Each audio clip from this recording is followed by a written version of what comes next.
കഴിഞ്ഞ ദിവസം നമ്മൾ ദിലീപേട്ടൻ്റെ കടയിൽ പോയപ്പോൾ ഒരു കൊണ്ടാട്ടമുളകിൻ്റെ അച്ചാർ കഴിച്ചെന്ന് ഞാൻ പറഞ്ഞില്ലേ. അപ്പം ഞാൻ പറഞ്ഞായിരുന്നല്ലോ ഇത് ഞങ്ങളുടെ കടയിൽ ഉണ്ടാക്കി കൊടുത്തു നോക്കണമെന്ന്. അങ്ങനെ ഞാൻ ദേ കൊണ്ടാട്ടമുളകിൻ്റെ അച്ചാർ ഇട്ടിട്ടുണ്ട് കേട്ടോ. ഇതിപ്പോൾ 2-3 ദിവസത്തിന് മുമ്പ് ഇട്ടതാണ്.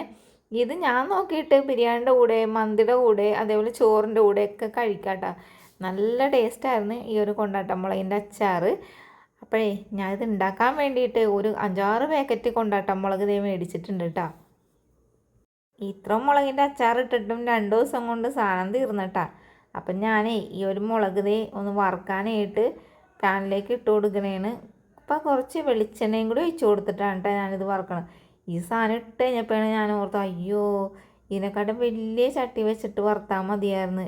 ചെറിയ ചട്ടി കൊണ്ടുപോയിട്ട് ഞാൻ എങ്ങനെ ഇത് വറുത്തെടുക്കുമെന്ന് ചോദിച്ചു. പിന്നെ ഓർത്ത് എന്തായാലും ഇട്ടതല്ലേ, എണ്ണയും കുടിച്ച്, എന്നാൽ പിന്നെ നമുക്ക് ഇത് അഡ്ജസ്റ്റ്മെൻറ്റിലൊന്ന് വറുത്ത് കോരി എടുക്കാമെന്ന് ഓർത്ത്. ഇതാ നന്നായിട്ടൊന്നും വറക്കേണ്ട ആവശ്യമൊന്നുമില്ല. അതാ ഇതേപോലെ ജസ്റ്റ് ഒന്ന് ചൂടായി കിട്ടിയാൽ മതി കേട്ടോ. അപ്പം നമ്മുടെ കൊണ്ടാട്ടമുളക് ഇനി ഇതെന്ത് ചെയ്യണമെന്നറിയാമോ, ചെറുതായിട്ടൊന്ന് അരിഞ്ഞെടുക്കണം. ഞാൻ ഈ ഒരു അച്ചാർ എങ്ങനെ ഉണ്ടാക്കണം എനിക്കൊരു ഐഡിയ ഇല്ലായിരുന്നു. ആദ്യമായിട്ടാണ് ഈ ഒരു കൊണ്ടാട്ടമുളകിൻ്റെ അച്ചാർ ഉണ്ടാക്കണത്. അപ്പോൾ അതേ ചട്ടിയിലേക്ക് ഞാൻ കുറച്ച് വെളിച്ചെണ്ണ ഒഴിച്ചിട്ട് കടുകും അതേപോലെ ഉലുവയും പൊട്ടിച്ച് കൊടുത്തിട്ടുണ്ട് കേട്ടോ. പിന്നെ ഞാൻ ഓർത്തേ എന്തായാലും നമുക്ക് അറിയില്ലെങ്കിലും മാറി നിൽക്കേണ്ട ആവശ്യമില്ല, അറിയുന്നത് പോലെ ചെയ്തെടുക്കാമെന്നും പറഞ്ഞിട്ടാണ് ഈ ഒരു അച്ചാർ ഇടാൻ തുടങ്ങിയത്. അപ്പോൾ ഒരു 2 തുടം വെളുത്തുള്ളി അരിഞ്ഞതും അതേപോലെ ഒരു ചെറിയ പീസ് ഇഞ്ചി അരിഞ്ഞതും ഇട്ട് കൊടുത്ത് പിന്നെ കുറച്ച് കറിവേപ്പിലയും കൂടി ഇട്ട് കൊടുത്തിട്ടുണ്ട്. എന്തായാലും അച്ചാറിന് ഉലുവയും കടുകും ഇഞ്ചി വെളുത്തുള്ളിയും ഒക്കെ വേണ്ടി വരും. എന്നാൽ പിന്നെ അങ്ങനെ തന്നെ ആദ്യം തുടങ്ങാമെന്നും പറഞ്ഞുകൊണ്ടാണ് പരിപാടി തുടങ്ങാൻ ആരംഭിച്ചത്. അപ്പോൾ ഇതൊന്ന് വറുത്ത് വന്നപ്പോഴേക്ക് ഇതിലേക്ക് ഞാൻ കാശ്മീരി മുളക് പൊടി കളറിന് വേണ്ടിയിട്ട് ഇട്ട് കൊടുത്തിട്ടുള്ളൂ. പിന്നെ കുറച്ച് മഞ്ഞൾപ്പൊടി, കാരണം ഒന്ന് ചേരുവെള്ള മുളക് പൊടി ഒന്നും ഇടേണ്ട ആവശ്യമില്ലല്ലോ, മുളകല്ലേ നമ്മൾ എടുത്തേക്കണത്. പിന്നെ അരിഞ്ഞ് വെച്ചിരിക്കുന്ന കൊണ്ടാട്ടമുളകും കൂടി ഇട്ട് കൊടുത്തിട്ടുണ്ട്. വീട്ടിൽ കുറച്ച് ഈത്തപ്പഴം ഇരിക്കാൻ തുടങ്ങിയിട്ടേ കുറച്ച് ദിവസമായി. ഞാനപ്പോൾ ഇത് എപ്പോഴും ഓർക്കോട്ടാ, കുറച്ച് പുളിങ്കറി വെച്ചാലോ. അപ്പോൾ ഞാൻ ഓർത്ത് എന്തായാലും ഞാൻ പോയ സമയത്ത് അതിങ്ങനെ എടുത്തുകൊണ്ട് വന്നിട്ടേ ഇതിലേക്ക് കുറച്ച് അരിഞ്ഞിടാമെന്ന് ഓർത്ത്. അപ്പോൾ ഈത്തപ്പഴവും കൂടി ടേസ്റ്റ് കിട്ടട്ടെ പറഞ്ഞാൽ അതും കൂടി ഇതിലേക്ക് അരിഞ്ഞിട്ട് കൊടുത്തിട്ടുണ്ട് കേട്ടോ.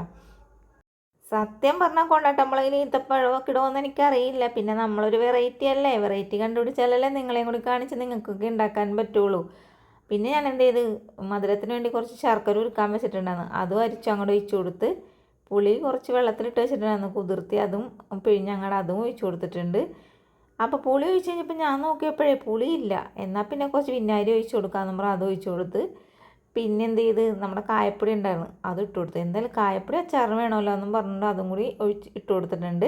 എന്നിട്ട് ഇതെല്ലാം കൂടി ഒന്ന് കുഴച്ച് എടുത്തിട്ടാണ് ഞാൻ നോക്കുമ്പോഴേ നമ്മുടെ ദിലീപേട്ടൻ്റെ കടയിൽ നിന്ന് കഴിച്ച ആ അച്ചാറിൻ്റെ ഒരു സോഫ്റ്റ്നെസ് കിട്ടണില്ല. പിന്നെ ഞാൻ ഒന്നും കൂടി മൂടി വെച്ചിട്ട് വേവിച്ചെടുത്ത് മുളകൊന്ന് സോഫ്റ്റ് ആകാൻ വേണ്ടിയിട്ടാണ്.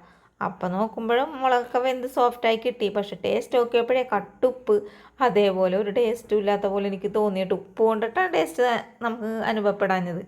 ഞാൻ പിന്നെ തീയൊക്കെ ഓഫാക്കി. ഞാൻ ഓർത്ത് എല്ലാ സാധനങ്ങളും പോയി എന്നെ മൊത്തത്തിൽ പണിവാളിയെന്ന് ഓർത്ത്. അങ്ങനെ എന്ത് ചെയ്തൊരു പാത്രത്തിൽ കോരി വെച്ചിട്ട് വീട്ടിലേക്ക് പോയിട്ടാ. വൈകുന്നേരമാണ് ഈ സാധനം ഉണ്ടാക്കിയതേ. പിറ്റേ ദിവസം നേരം വെളുത്ത് അനിയത്തിയും ആ ചേച്ചിയും കൂടി വന്നപ്പോൾ അവർ ടേസ്റ്റ് നോക്കിയിട്ട് പറഞ്ഞു എന്തുപ്പാടും ഇതിന്, എങ്ങനെ കൊടുക്കുമെന്ന് പറഞ്ഞു. ഞാൻ പറഞ്ഞ ഒരു കാര്യം ചെയ്യാം, നമുക്ക് വിനാഗിരി ഉണ്ടല്ലോ, വിനാഗിരി അങ്ങോട്ട് ഒഴിച്ചിട്ടേ മൊത്തത്തിൽ അങ്ങോട്ട് മിക്സ് ആക്കിക്കോന്ന് പറഞ്ഞു. കുറച്ച് പഞ്ചസാരയും കൂടി ഇട്ടോന്നും പറഞ്ഞങ്ങോട്ട് കൊടുത്ത്.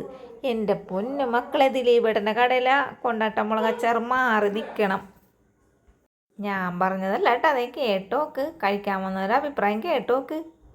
അതില്ലേ ഒരു കാര്യം ചോദിച്ചോട്ടെ, എന്തോ അത് നമ്മുടെ ഇന്നത്തെ ഊണിനില്ലേ ഒരു കൊണ്ടാട്ടമുളകിൻ്റെ അച്ചാർ ഉണ്ടായിരുന്നില്ലേ, അതെങ്ങനെ ഉണ്ട്? തീർന്നാ? ആ ഇഷ്ടപ്പെട്ടാ? അവിടെ ഇഷ്ടപ്പെട്ടാ?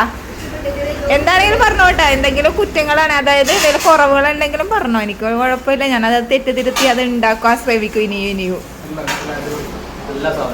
ഓക്കെ, താങ്ക് യു ചേട്ടാ. ഒരു കാര്യം ചോദിച്ചോട്ടെ, അതില്ലേ നമ്മളിപ്പോ ഊണിന്റെ സൈഡില് ഒരു കൊണ്ടാട്ടമുളകിന്റെ അച്ചാർ തന്നില്ലായിരുന്നാ?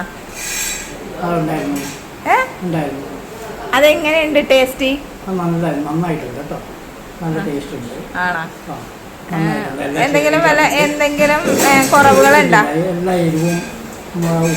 മുളകിന് പിന്നെ എരിവുണ്ടാവൂലേ?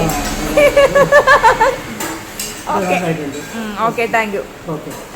ഊണിന്റെ കാര്യം പറ, ഊണ് എങ്ങനെ ഉണ്ടെന്ന് പറ. ഇവിടെ വന്നതാണ്, അതുകൊണ്ട് ഞാനിപ്പം സ്ഥിരമായിട്ട് വന്ന് കഴിക്കുന്നതാണ്. ഒരു മാസത്തോളമായി. നല്ല ഊണാണ്, നല്ല മറ്റുള്ളവരും നല്ല അഭിപ്രായം പറഞ്ഞിട്ടാണ്, അങ്ങനെയാണ് ഞാൻ ആദ്യത്തെ വന്നത് ഇവിടെ. നന്നായിട്ട് താങ്ക് യു. ഓക്കെ. രണ്ടുപേരോട് ഞാൻ ചോദിക്കണേണ്ടാ, ചോദിച്ചോട്ടെ. ഇത് നമ്മുടെ ആക്ടർ ഡോക്ടറാണ്. ഈ ഊണിന്റെ സൈഡിൽ ഒരു അച്ചാർ ഇരിക്കണണ്ടാ. ആ, അതിന്റെ അഭിപ്രായം ഒന്ന് പറയാമോ എങ്ങനെയുണ്ടെന്ന്? ആരോട് പറഞ്ഞു?